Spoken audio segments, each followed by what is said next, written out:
Seakan-akan tunjukkanlah saja Pak ijazahnya, akan selesai. Tunjukkanlah.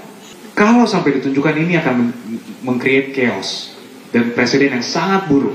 Bayangkan semua yang dituduh dipaksa untuk kita sedang dibolak-balik logikanya oleh orang-orang pandai, oleh para pengacara.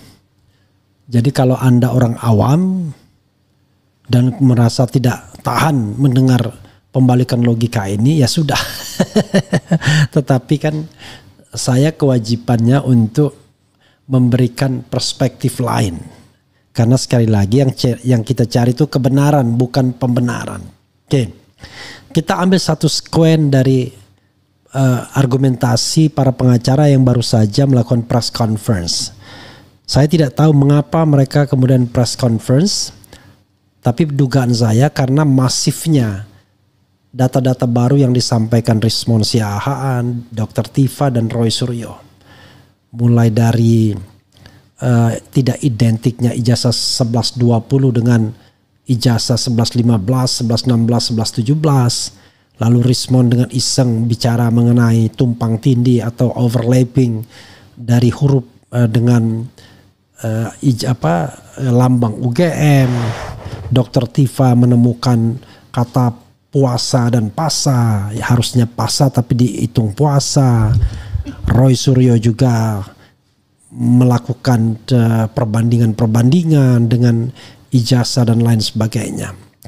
Nah, dan terakhir kurang ajarnya Rismond dalam tanda kutip kurang ajarnya Rismond nemuin Kasmujo dia, lalu Kasmujo mengatakan bukan pembimbing skripsi dan bukan pula pembimbing akademik. Masa hal-hal seperti ini mau ditolak begitu saja dengan mengatakan sudah selesai ini, Bareskrim sudah mengatakan ijazah nggak ada tindak pidana sehingga ijazahnya asli. Kita juga paham, bukan nggak paham yang seperti itu. Jadi kalau Anda rely on dengan formalitas, maka dari situlah kelihatan bahwa Anda tidak kuat lagi menyusun argumentasi. Oke. Argumentasi terkait dengan akan chaos. Saya bolak-balik di mana ya logika chaosnya? Kalau ijazah asli ditunjukkan dalam sebuah press conference misalnya, di mana chaosnya? Bukankah sebenarnya separuh press conference itu sudah dilakukan oleh Bareskrim dengan menunjukkan ijazah sokol aslinya kan? Walaupun cuma fotokopi, gede sekali big screen-nya. Kalau itu diulangi dengan tunjukkan ijazah yang benar-benar asli, yang katanya asli, yang analog, kan di mana chaosnya? Lalu akan menyebabkan nanti pejabat-pejabat, masyarakat sipil dan lain sebagainya seolah-olah bermasalah. Sekali lagi saudara sekalian, ijazah itu bagi pejabat publik yang digunakan untuk jabatan publik itu bukan lagi barang private. Jadi data-data yang sifatnya pribadi itu bisa tetap private kalau tidak digunakan untuk jabatan publik. Kalau digunakan jabatan publik, ya tidak lagi private dia. Dia menjadi barang publik yang bisa dicek, bisa dipertanyakan dan lain sebagainya. Nah, logika yang paling benar barangkali ya, kalau chaos itu kalau tidak asli, tidak original. Karena kan pihak Pak Jokowi berkali-kali mengatakan this is an original document. Ini tidak fake ya, original. Nah, ketika kalau kemudian akhirnya tidak original, maka disitulah saya kira chaosnya. Tapi itu pun tidak juga chaos yang berarti akan terjadi huru hara dan lain sebagainya. Biasa aja, paling cuma perdebatan lah, nggak asli toh. Paling begitu doang. Dan selanjutnya ya tinggal tergantung penegak hukum. Kecuali Pak Jokowi ingin menggerakkan pasukannya agar dia dilindungi seandainya dia berbuat salah. Atau sebaliknya, Roy Suryo dan teman-teman akan mengerahkan pasukannya untuk menggeruduk Jokowi sampai dia ditangkap. Kan nggak begitu saya kira. Mereka masing-masing beraktivitas untuk mencari jawaban dari a main question. The main questionnya adalah apakah ijazah Jokowi asli atau palsu? Itu kan the main questionnya. Oh, sudah ada jawaban dari Bareskrim. Yes. Tetapi persoalannya adalah masyarakat, society itu nggak bisa dihentikan hanya dengan statement dari Bareskrim. Ternyata ketika Bareskrim menyampaikan statement, mereka mencari jalannya sendiri. Kan tidak hanya Roy Suryo, Dr. Tifa, dan Rismond Hasiolan Sianipar. Ada topi merah lah. Macam-macam orang yang kemudian melakukan investigasinya sendiri. Mulai dari yang iseng melihat dokumen-dokumen yang ditampilkan oleh Johandani, yaitu Dirtipidum, sampai kemudian ngecek macam-macam soal lokasi KKN dan lain sebagainya. Nah, itu semua kan sebenarnya untuk menjawab apakah Jokowi memiliki ijazah asli atau tidak. Pengertian ijazah asli itu adalah ijazah yang tidak hanya blanko atau formatnya benar dikeluarkan oleh institusi yang resmi, tetapi memang didapatkan dengan cara yang sah, yaitu menyelesaikan studi sarjana kehutanan UGM sampai selesai ujian skripsi dan memenuhi semua syarat administratif, selesai. Jadi kalau dikatakan apa yang dilakukan Bareskrim itu komprehensif, belum tentu juga. Karena ada pihak yang tidak didengarkan. Pelapor yang masih sakit nggak ditunggu, Egy Sujana. Lalu Rismond Sianipar tidak didengarkan. Roy Suryo tidak didengarkan. Padahal pelapor ini ingin sekali mengajukan mereka sebagai ahli, pembanding minimal.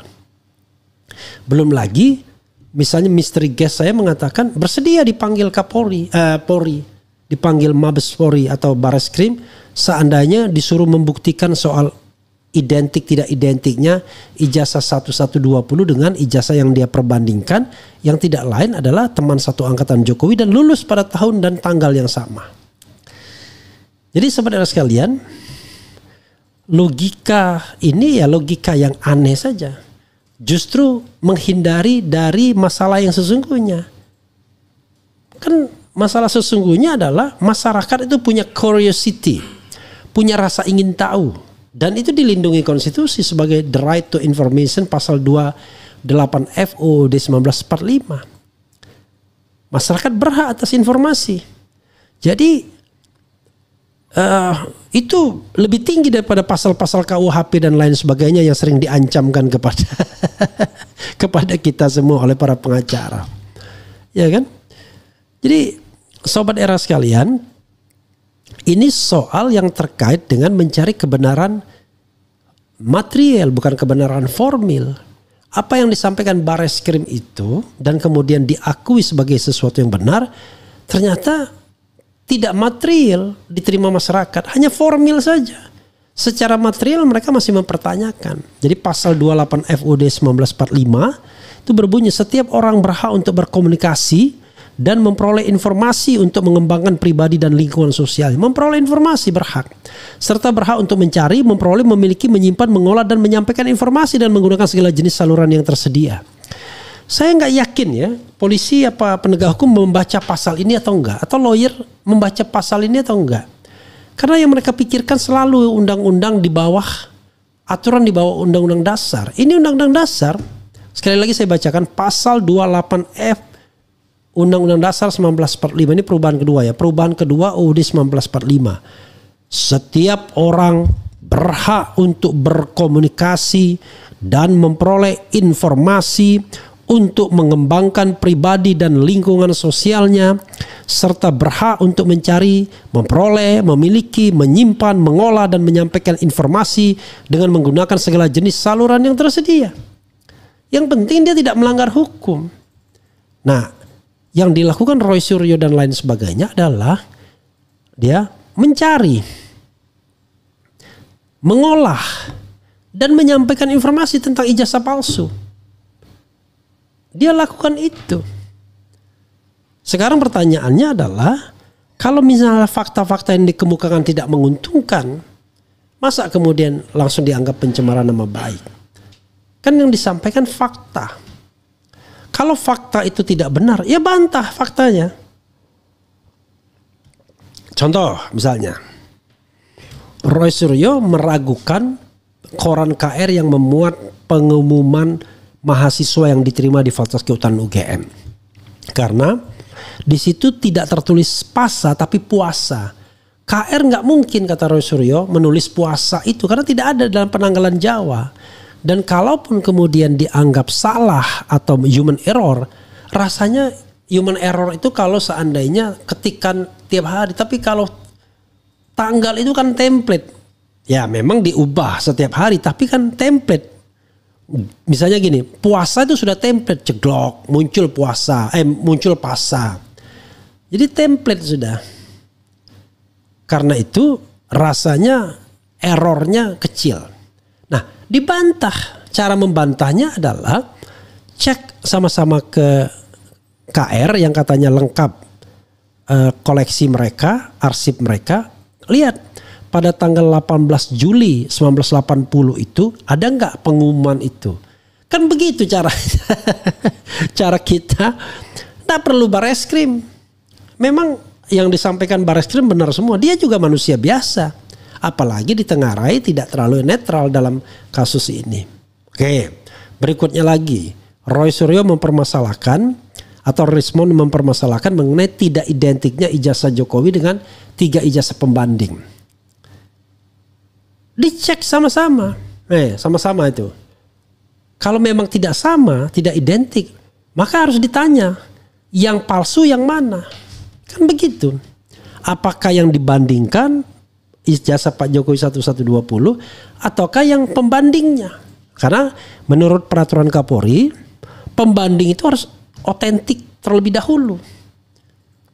Nah sekarang pertanyaannya, kalau kita bicara mengenai motif, kepentingan, rasanya sangat lucu kalau seandainya ijazah pembandingnya itu yang palsu atau yang tidak otentik. Why? Apa kepentingan dia? Masa sampai 3-3-nya? Iya kan? Dia kan gak punya kepentingan. Dan tidak punya track record juga orang 3 tersebut bekerja dengan menggunakan ijazah palsu misalnya begitu. Apalagi soal yang terkait Kasmujo. Kan ceto welo-welo Jokowi 2 kali blunder. 2017 dia ngalamin Kasmujo itu adalah dosen pembimbing yang galak, dia bolak-balik dan lain sebagainya. Tiba-tiba begitu ada dokumen skripsi yang tertulis dosen pembimbingnya Profesor Dr. Ahmad Soemitro, yang benarnya Sumitro sesungguhnya dan tidak pakai profesor. Lalu Kasmujo dilepeh begitu saja. Dan Kasmujo bilang memang dia bukan pembimbing skripsi. Lalu baru-baru ini Jokowi udah meral memang bukan pembimbing skripsi. Tapi dia pembimbing akademik. Nah baru-baru ini Kasmujo bilang bukan pembimbing akademik. Karena dia masih BSc kata istrinya. Masih sarjana muda pertanian. Tidak mungkin dia menjadi pembimbing akademik. Sarjana muda kehutanan. Nah fakta-fakta ini kan telanjang banget. Ceto welo-welo. Lalu tiba-tiba menyuruh polisi untuk segera menersangkakan Roy Suryo dan teman-teman. Logikanya di mana ini? Kita tidak sedang mencari kebenaran sepertinya. Kita ingin mencari pembenaran atau ingin menutup kasus ini sedemikian rupa dengan membungkam mulut Roy Suryo, Rismond Sianipar, kemudian Dr. Tifa dan siapapun yang mempermasalahkan ijazah ini. Jadi seolah-olah pengumuman Bareskrim itu barang atau benda keramat. Jangan salah, Bareskrim boleh tidak menindaklanjuti ini, tapi masyarakat kan punya hak juga untuk mempertanyakan dan untuk mengetahui informasi sebagai hak asasi manusia dari yang saya bacakan tadi pasal 28F Undang-Undang Dasar 1945. Lalu lawyer bicara, jangan bicara soal demokrasi dan lain sebagainya. Lah, justru inilah dasar hidup kita. Kedaulatan berada di tangan rakyat dan dilaksanakan menurut Undang-Undang Dasar. Undang-Undang Dasar itu mengandung ketentuan mengenai hak untuk memperoleh informasi, hak untuk mencari, mengolah, dan menyampaikan informasi. Salah satunya. Hak berserikat, berkumpul, mengeluarkan pendapat baik secara lisan maupun tulisan. Hak mendapatkan kepastian hukum. Apakah para lawyer, para pengacara tidak mempelajari ini? Kalau kemudian terus yang penting kita maju tak gentar, ya, membela klien kita, ya it's okay, nggak apa-apa. Saya hanya mengatakan they are doing their jobs. Selesai. Mereka sedang mengerjakan pekerjaan mereka. Tetapi jangan bodohi publik dengan logika-logika yang menurut saya agak aneh. Ketika dikatakan kalau nunjukkan apakah ada jaminan akan selesai, apakah kemudian tidak akan terjadi chaos dan lain sebagainya. Justru sebaliknya, orang akan tanya, kalau ijazahnya asli lalu ditunjukkan, chaosnya di mana? Masalahnya di mana? Nanti akan terkena orang lain, masyarakat sipil. Masyarakat sipil itu dilindungi undang-undang, nggak boleh orang memaksa masyarakat sipil. Tapi kalau jasa itu digunakan untuk jabatan publik, ya ada kewajiban yang namanya public accountability atau public transparency. Public transparency. Ini prinsip-prinsip tentang demokrasi, good governance, clean government yang berlaku di dunia ini. Kecuali negara kita, negara gelap-gelapan, negara otoriter. Negara pokoknya. Jadi, kalau sebuah dokumen itu digunakan untuk melamar pada jabatan publik, maka dokumen itu tidak bisa lagi dikatakan private. Itu hukumnya. Itu yang dikatakan di undang-undang tentang KIP, kebebasan informasi publik, pasal 18. Jadi memang ada dokumen private itu yang dikecualikan dari keterbukaan informasi publik. Tetapi tidak dikecualikan kalau dokumen private tersebut digunakan atau terkait dengan jabatan publik. Itu masalahnya. Masa pengecualiannya nggak dibaca, dia hanya dibaca informasi yang dikecualikan, tapi pengecualian dari informasi dikecualikan nggak dibaca. Begitu sobat sekalian, please kita explore, kita eksploitasi logika kita, tapi jangan sampai kemudian ujung-ujungnya ngancam. Kok ujung-ujungnya ngancam? Pertanyaannya adalah kenapa kok selalu ancaman yang dikeluarkan? Nah, ini juga menjadi menarik kan akhirnya. Jangan sampai kemudian profesi dan kekebalan seorang penegak hukum itu digunakan untuk justru mengancam orang lain. Jadi nggak asik kita diskusinya. Kan kita mau cerdas nih rakyatnya, rakyat jadi cerdas. Nah, rakyat cerdas itu yang nggak boleh diancam. Wah, tapi ini kan menjadi buruk itu kalau kita benar-benar melakukan apa yang dituduhkan.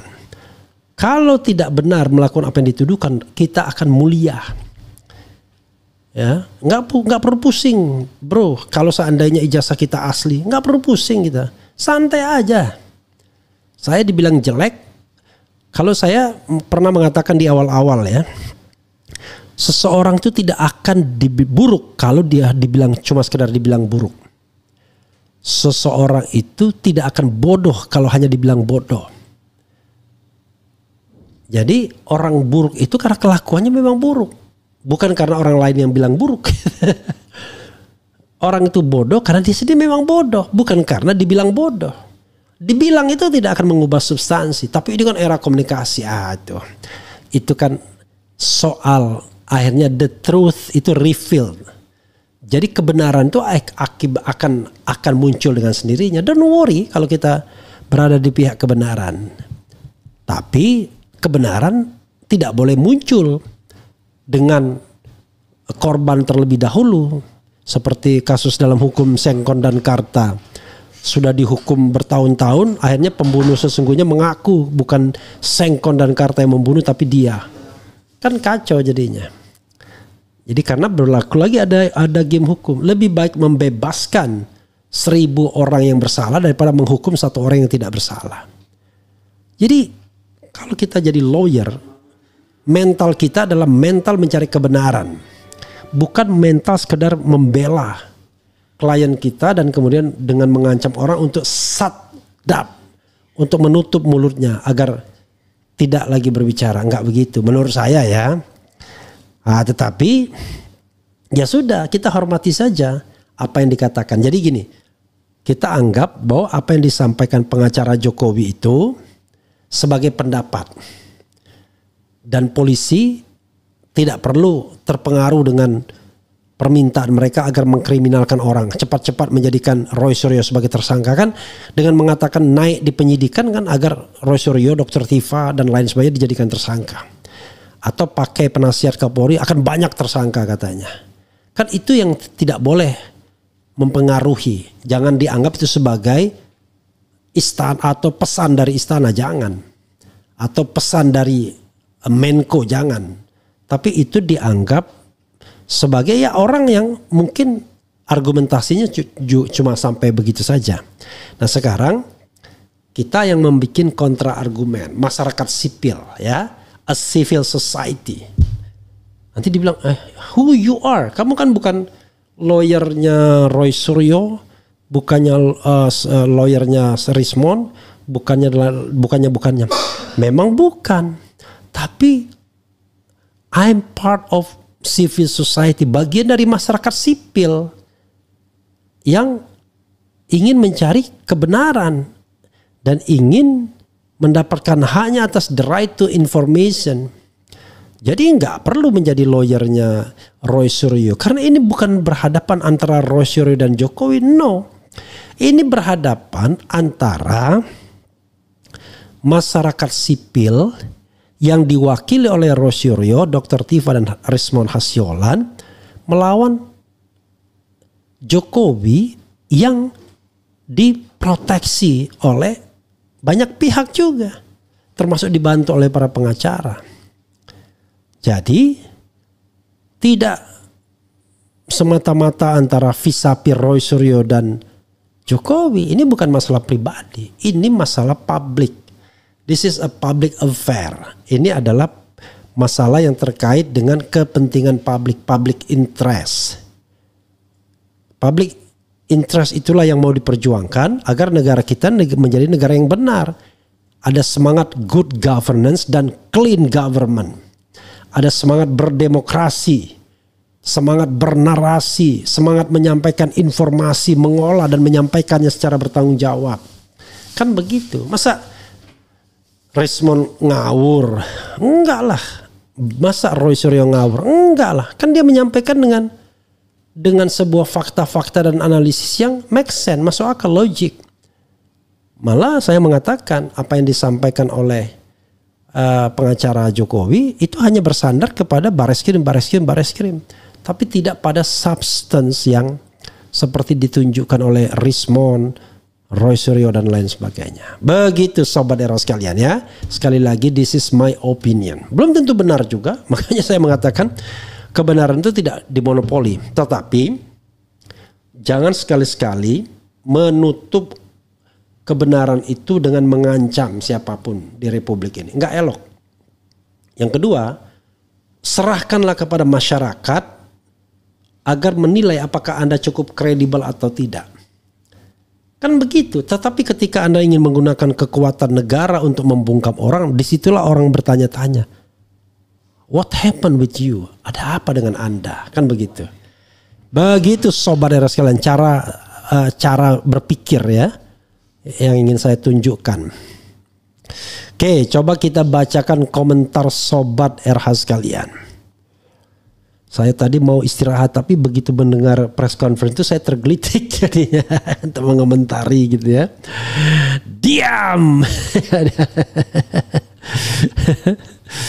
Kemudian ada bilang juga Refli Karung tidak ngerti dan hukum. Ngerti apa maksudnya ya? Alhamdulillah ya.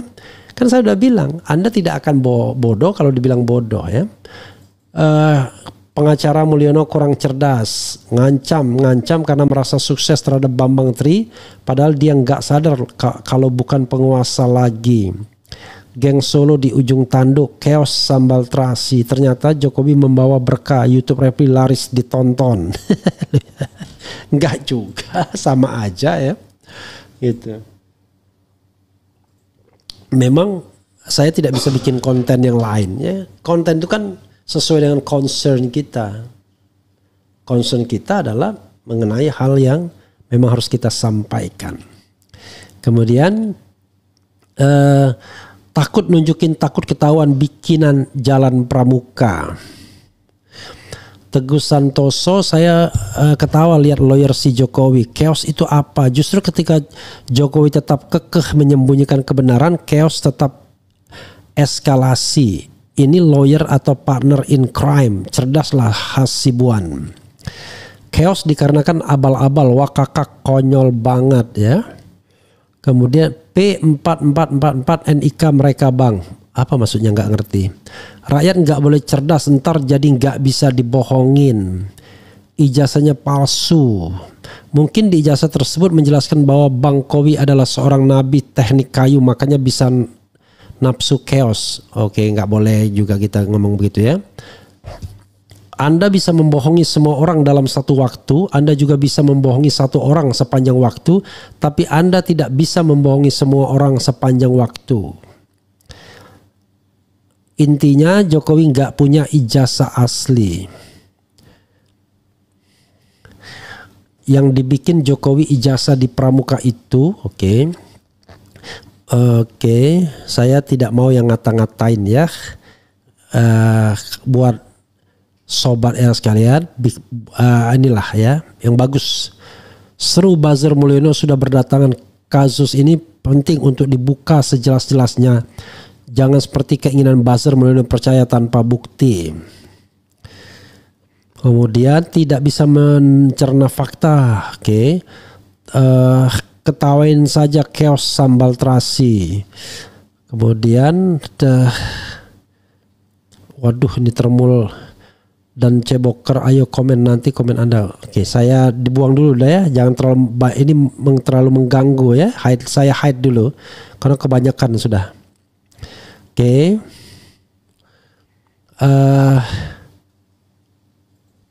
Sukibul dan PH-nya sangat ketakutan dan panik setelah kedoknya dibongkar oleh Pak Kasmujo. Dari ancaman ini saya jadi berpikir nggak berani lanjutin deh. Yang kasus Termul karena kejang-kejang sendiri. Hehehe, bilang aja nggak punya ijazah asli, begitu aja repot. Tambah di Garut, Mbak Asoy, apalagi nih. Semakin mencurigakan, ujung semua bijak karena cinta buta, akal sehat disandra ternak. Oke. Dari zaman Belanda sampai sekarang rakyat dibodohi terus karena agar bisa diatur sesuai keinginan penguasa atau orang-orang licin dan keji. Kemudian orang yang suka bohong pasti pusing, dibikin pusing sama kelakuannya sendiri, makanya harus jujur biar tenang di hari tua. Yalah, jujurlah padaku. Kemudian apa lagi? Ketika berdiskusi dan beradu argumen jangan libatkan sentimen, santai aja, diskusi selalu gunakan kecerdasan, asik kan? Ya itulah. Kalau menggunakan ancaman ya nggak asik lah. Ya dia ngerti lah kalau sekarang ini penegak hukum berpihak padanya. Tetapi kan jangan gitu-gitu amat lah.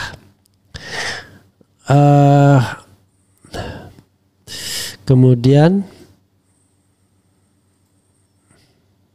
Bang RH, video di forum Kemhan kemarin ada nggak? Udah nyari full videonya nggak nemu. Iya pastilah nggak nemu bro, orang itu. Oh itu acara tertutup ya, kecuali Kemhannya yang mereveal. Kita aja boro-boro bawa merekam bawa HP aja kagak boleh ya, gitu. Andi Wijayanto mulai disebut-sebut, dikit-dikit mulai terbongkar. Kebenaran akan terbuka, jawaban doa jutaan rakyat yang terzolimi selama ini. Jadi gini sobat daerah sekalian ya. Sebenarnya banyak orang yang tahu fakta yang sesungguhnya. Tetapi ada dua kemungkinan. Orang itu tak mau ambil risiko atau orang itu tak enak kalau ngomong. Walaupun barangkali sudah berjarak. Misalnya Andi Wijayanto yang disebut-sebut oleh Bitor Suryadi. Ya dia bisa ngomong. Cuman tak enak dia. Pertama dulu dia yang memajukan atau mendukung Jokowi, ya. Yang kedua, ya partainya juga. Tetapi bagaimanapun, orang yang paling hebat itu adalah orang yang berani mengungkapkan kebenaran dengan resiko apapun. Tapi ini kan soal yang sepele. Siapa bilang sepele? Ini menentukan sebuah kalau ini dianggap sepele, maka waduh, bagaimana governance kita? Bagaimana good governance kita? Bagaimana kita mau meletakkan negara yang benar-benar menghargai tata kelola pemerintahan yang baik? Bagaimana kita menghargai anak-anak kita yang bersekolah dengan baik? Dan lain sebagainya. Rekayasa, bohong dan lain sebagainya tidak boleh dijadikan sebuah contoh bagi anak-anak kita ke depan. Begitu saudara sekalian. Tapi sekali lagi ya, jangan di stop ini seolah-olah sudah selesai. Tapi jangan juga berpretensi Anda sudah pasti benar dan saya salah, atau sebaliknya saya benar Anda salah. No, biarkanlah ini terus berlangsung, let it flow. Masyarakat nggak ribut kok. Justru masyarakat ingin tahu di mana ini endingnya. Kalau dia di stop, orang tanya-tanya gimana nih kelanjutan ijazah dan lain sebagainya. Kan begitu, jangan sampai ibarat permainan tanggung. Sudah 13-13 main bulu tangkis ya. Tinggal poin-poin terakhir, sudah 15-15 lah. Tinggal poin-poin terakhir, berhenti permainan. Ini anggap saja sama kuat 15-15. Tinggal membutuhkan 6 untuk menjadi 21. Begitu sobat era sekalian. Mudah-mudahan bermanfaat ya. Dan kita baca bagaimana komentar RH. Bang RH, saya selalu ya. Saya masih mau melihat Bang RH jadi ketua MK atau menteri kehakiman tata negara. Amin. Ada aja ente. Saya sebenarnya berharap ijazah Pak Jokowi itu asli dan sah. Tapi jika mengacu banyaknya bukti kejanggalan yang tersaji, kok lebih dekat yang palsu. Oke. Itu saja. Jika terbukti palsu maka akan chaos. Ya itulah logikanya.